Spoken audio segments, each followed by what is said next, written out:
Now, it is one of the fastest growing school districts in the state. This is according to the Texas Education Agency. So to keep up, Lamar CISD is asking for voters to approve a bond for nearly $2 billion. And it is not the first request from the district for that kind of money over the last few years. ABC 13's Nick Notario joining us live from an early voting site with why, Nick, the district says it needs more money.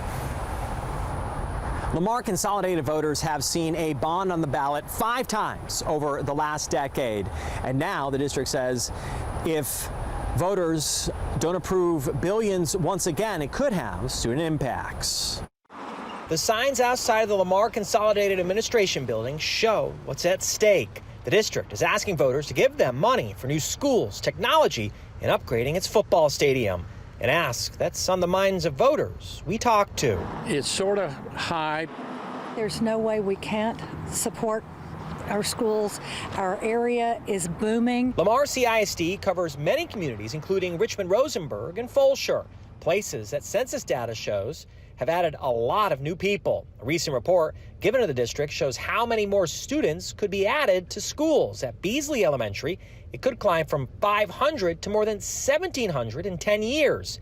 At Dean Lehman, the student population could go from 1,700 to 2,700. And the report shows Fulshire High School's population could double in 10 years. We're the fastest growing school district in the state of Texas. Board member John Welch says his views don't represent the district, only himself. He says the $2 billion bond is needed because of the growth, but it's not the first time the district's asked for money. Since 2014, voters have approved 4 bonds totaling nearly $3 billion. How can voters stomach another $2 billion when they've already approved $3 billion in bonds? Well, I'll tell you this, I'm very concerned about the debt. Welch says they don't have another choice. He says the state allocation of funds isn't enough to build schools to keep up with the population. If the bond fails, he says they may have to buy more portable buildings and bus kids on long rides.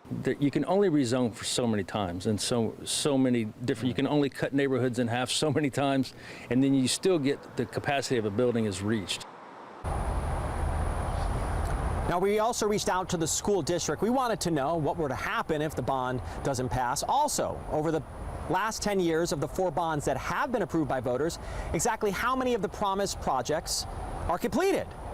They told us to send an email questions, which we did, and so far we haven't heard back. Now, voters get the chance to weigh in until next Friday for early voting. And then, of course, Election Day is on November 4th.